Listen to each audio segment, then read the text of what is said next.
This is a video about the Jeep Smyth Ute Kit. I'm going to take each piece that is in the box that's delivered to you, the big crate, and I'm going to describe what each piece is. I'll try to tell you where it goes as we go along, but that will be reserved for another video. Go ahead, Cooper. First up is the metal bed floor. So metal bed floor has three parts. The forward floor, the rear floor, and an optional spare tire cover. The rear floor is pretty simple. It's a big, you'll see this trapezoid shaped part. It has the straight edge on the bottom. You're gonna notice that it matches, after you assemble, it matches the shape of the inner fender and mounts to the rear section of the floor. It bolts just in front of the spare tire along this seam here at the leading edge, where it meets up with the front floor. And the front floor has you can tell what it is because it has a bend on the front edge. This front floor lays down flat over here on top of the inner fender and bolts to the front wall of the car, which is the one with the Smyth logo on it. So down here you'll see holes. They match up to the front of the front section. The last piece is the spare tire cover, and this is the optional spare tire cover. If you're not running a spare, I give you an extra beefy piece to put over the spare and reinforce the big opening. And you can screw this around the outside. You can put removable 8mm bolts around the outside, but this is meant to give you a little more support if there's no spare underneath. If there is a spare, you're going to just use the center bolt of the spare to be a reinforcement lift point. Next up. Bedside, left and right.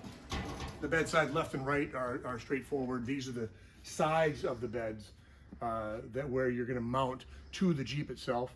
You're going to mount them to the inside of the flange. You can take a look right here. This is the flange that we use. We use the seatbelt bolt hole for alignment. We have a pre-drilled hole in the other side. This is the bedside on the left side. The right side is the same, except for the driver's side has this area for the fuel filler assembly. Front wall. Front wall we just described. That's the main wall at the front of the bed that bolts down to the floor. And you can see this on a brace if you zoom in here, Cooper. There's a rain tray so that water goes to the outside.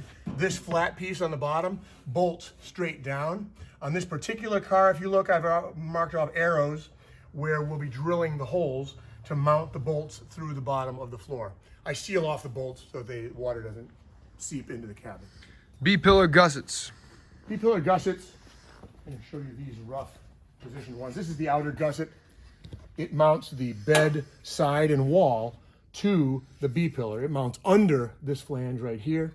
It has an inner brace that that Cooper will mention in a bit. The inner brace basically mounts to the inside and gives you a corner assembly to reinforce the upper part of the cabin. Tailgate brace and adjustment plates.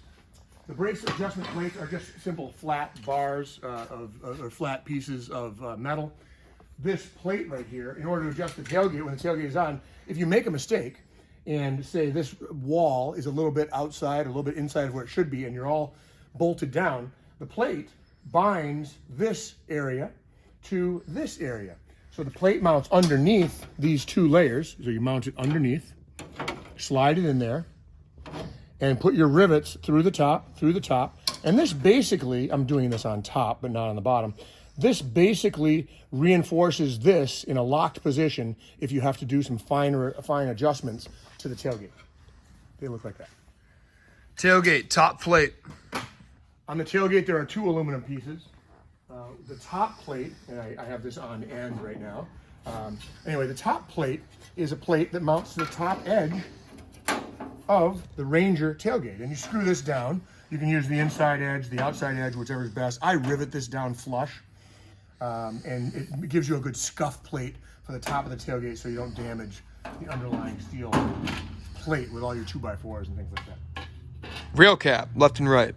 The rail cap is a long cap that goes on the car like this. So your fiberglass body panel goes onto the side here. The rail cap, these are these long pieces that cover the fiberglass and create a 3-level sandwich. You've got the top plate, you've got the fiberglass that's in the middle, and then you've got this plate underneath. And when you put them all together, fiberglass in the middle, you mount them together, it gives you not only a cosmetic top, but a very strong triple sandwich top rail. Front tray to floor support plate. That plate you already saw. It is a light plate that mounts this area of the front tray. I've already just positioned it here. The front tray goes from here to here.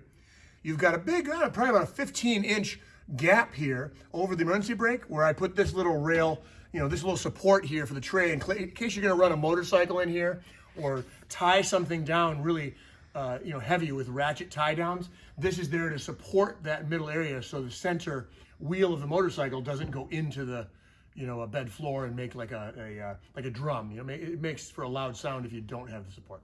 Tailgate plate. Tailgate plate, once again, is for the tailgate. This time we cover the inner workings of the tailgate with this CNC cut plate. Mounts and covers those holes, line up. These little holes here are in the tailgate, and this plate mounts with a quarter 20 screws. Kind of self-tap their way into this after you paint this. I leave mine black because I've been using bed liner on the Jeep, but a lot of people leave it bare aluminum. Inner fender, left and right. The inner fender is just that. It's this big structural piece on this side.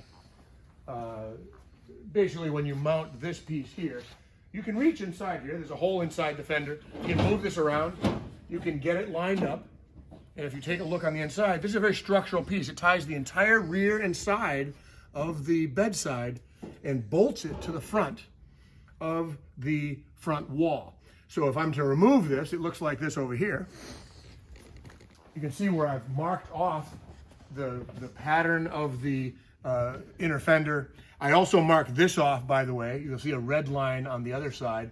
That's where I traced out the fender so that when I go to drill holes and mount the fender, I know I never drill above that line or it's going to be visible in the smooth aluminum bed. So on this side, I would put the fender in place here. Remember, you use your seat belt bolt to position this piece.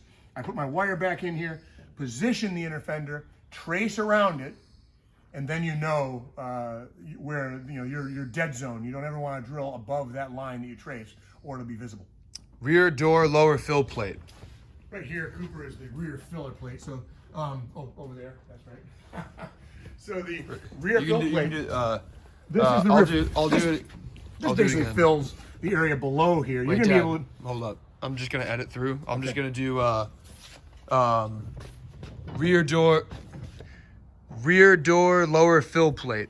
The rear door fill plate is over here, Cooper. You've got a plate with a slot in it. The slot on the production cars. Remember this, even though this is a very clean car, it was a prototype car. This slot allows the drain that is the bottom edge of the front wall. The drain right here sticks out on the production cars. You're gonna slide this on here and mount it. Boom, boom, boom. The little drain comes out the side through there when you go to assemble it. Kind of nifty little design to keep water moving outside of the car. Rear bumper support plate. This rear bumper support plate is this plate. You've got another video on assembling the bumper, but this plate here covers your cut bumper and reinforces. You're going to use these flat surfaces here to mount a trimmed rear bumper cover to the Jeep. So the Jeep has mounts on the side over here. You can see, Cooper, there are slots here where the stock Jeep plastic bumper cover mounts into these slots, and with these bolts here, and pardon the mess here, this was the original prototype, so you'll see the gel coat on it. But these are your stock slots. These are your bolts that mount the plastic bumper to the side.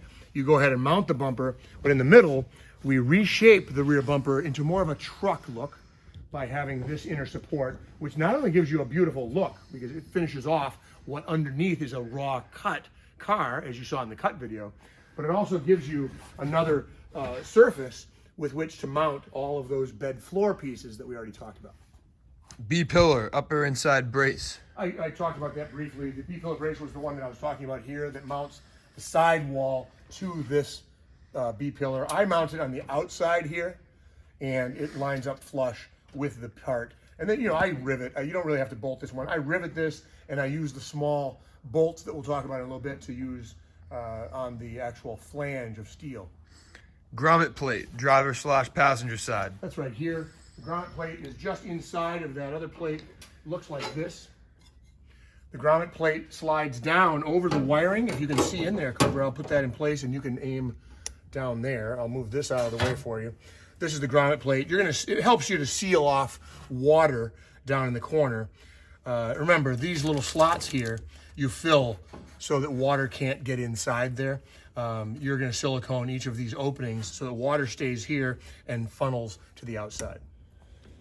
Body composites, we are on to Window surround.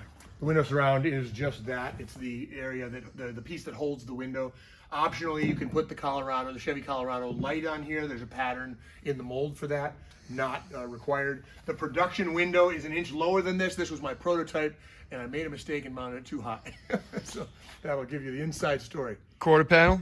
The quarter panel left and right. This is the gas cap side. The only change with the panels that you'll get is I left the inside area of the gas cap mount in the panels that you get, and I also left the inside area where the tail lights mount to make it easier to build. You'll also notice that this edge here, you have a choice. I trimmed the edge of the panel away so that I could bond this to the existing steel quarter panel. If you have a rusty car, you'll leave the little section for the rear bumper mount. You'll leave that in here and use that to mount your rear bumper cover. Bumper cover. Bumper. Next up is the bumper top cover. So when you cut your bumper, and I can briefly show you, you're going to be cutting this piece. Here's a regular Grand Cherokee bumper, the plastic bumper cover. This was right here, 26 3/4 from the center hole. Remember, you always want to leave extra material on the cover, so cut it a little inboard of this, but 26 3/4 inches from the middle. You're going to cut out this square edge of the bumper cover.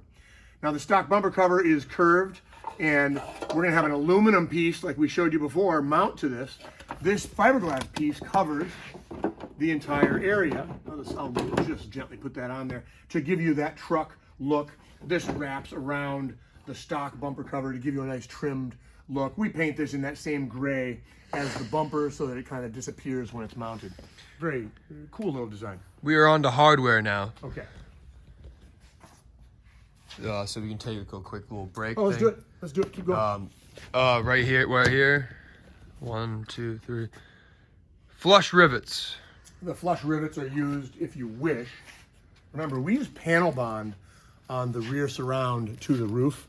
Flush rivets are the ones with the flat top. These right here are the flat topped rivets. Let me pull one of these out for you. If you look at them closely, the top of the rivet is completely flush and the sides have a cut angle to it. When you countersink this rivet and you mount it into sheet metal, it disappears and is flush. We use them especially on pieces like this where you want to mount the plastic to the aluminum. Standard rivets. Standard rivets are just the button head rivets. They have a flat bottom edge.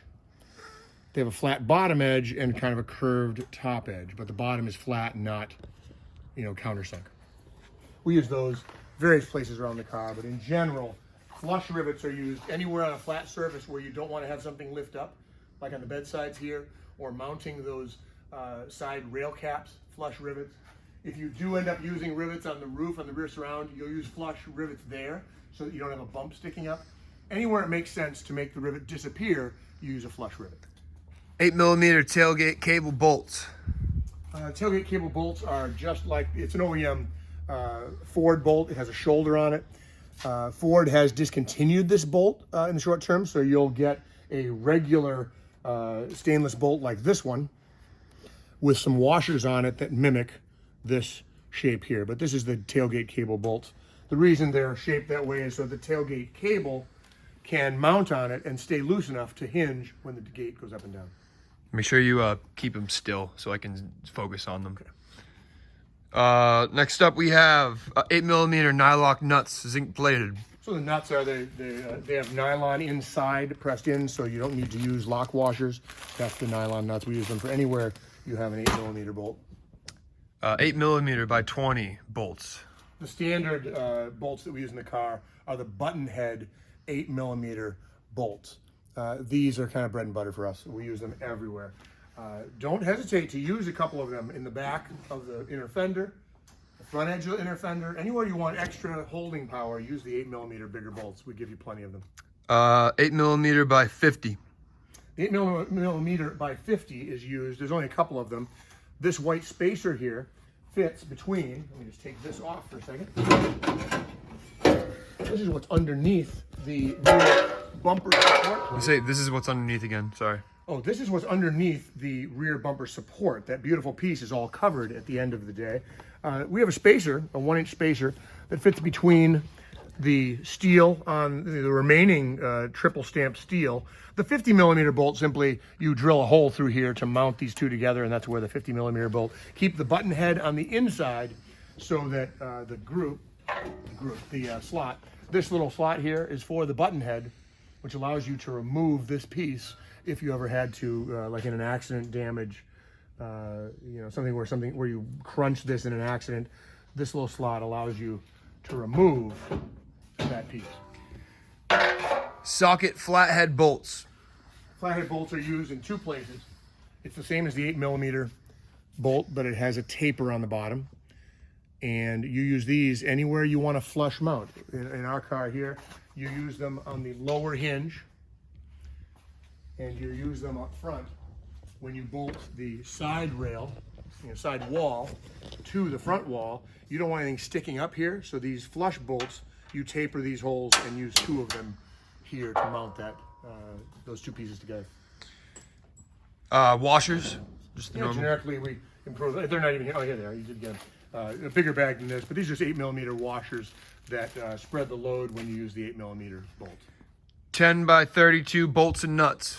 I don't even have the 1032s out here, but we use them to. Oh yeah, we do. You do have them. These are the small rivet size nuts and bolts.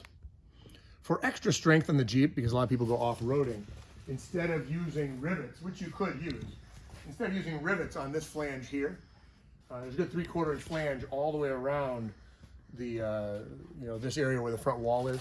So these small 1032s, you can still drill a 3/16 hole about every 4 inches. So I'll do, every 4 or 5 inches, I'll use the nut and bolt. In between, I'll use rivets.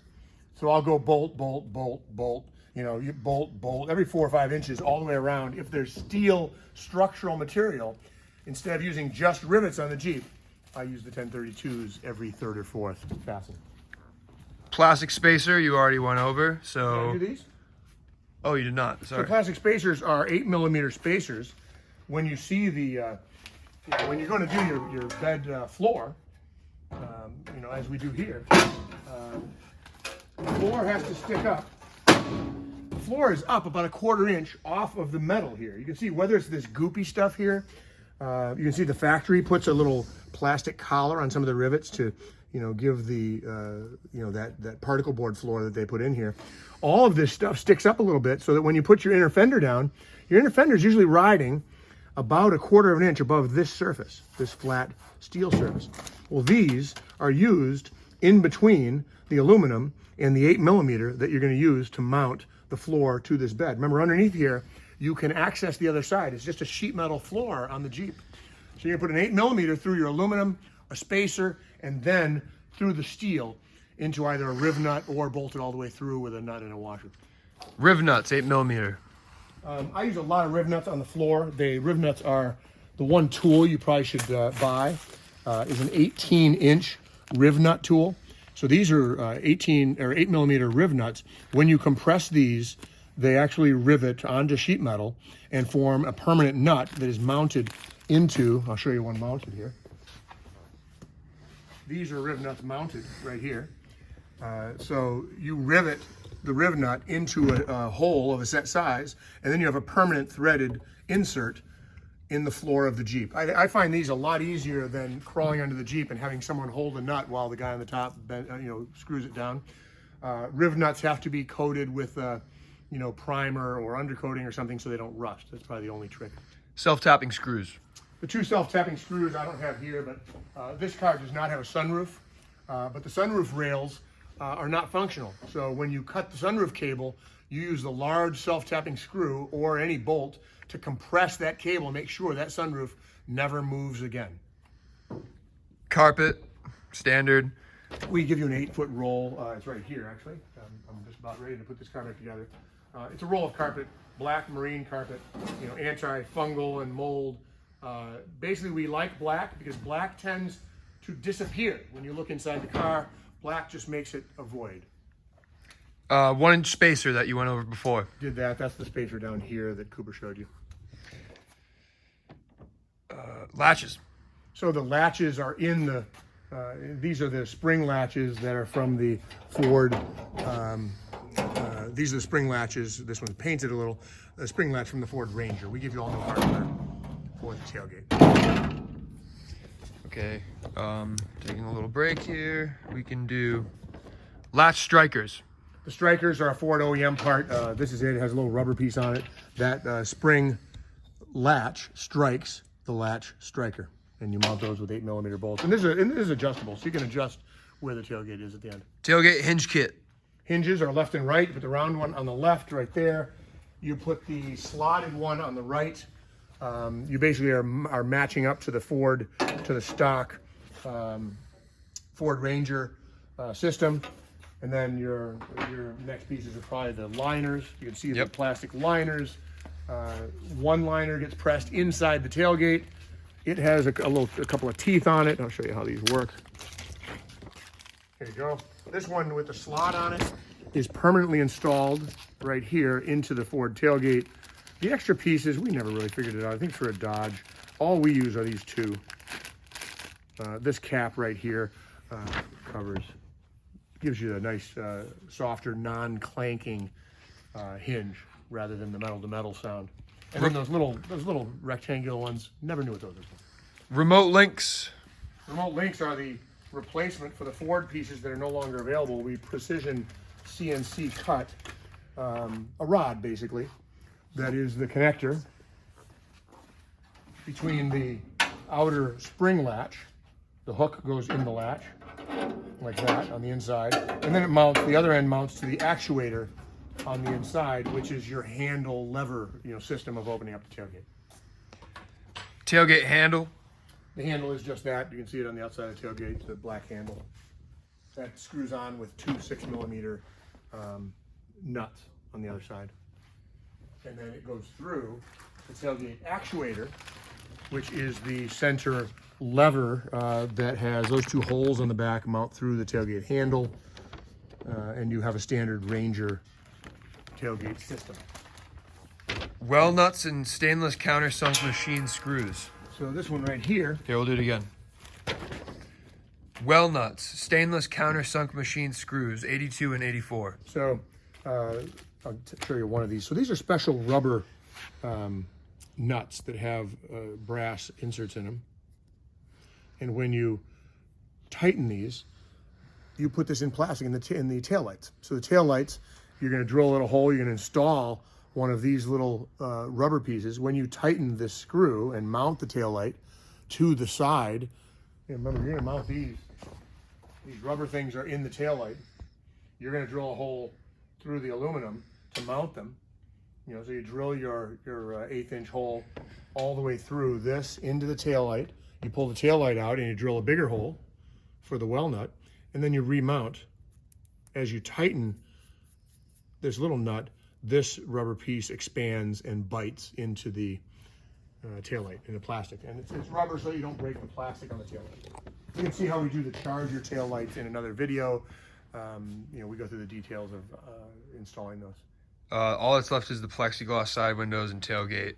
Well, the tailgate is here. The side windows, I have one that I'm installing here. It's just a plexi piece. You can see what I use. I use not only, this is just what they look like before they're installed.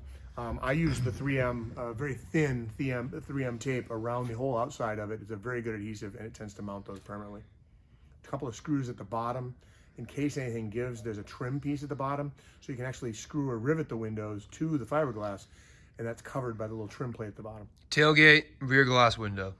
Glass window is a bond-in a bond-in window from the Chevy Colorado. The trough that is already cut in the rear surround is meant for that piece.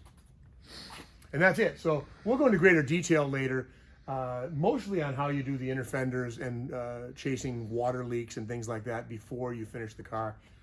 We'll assemble the body, some of the panels to show you how the rear surround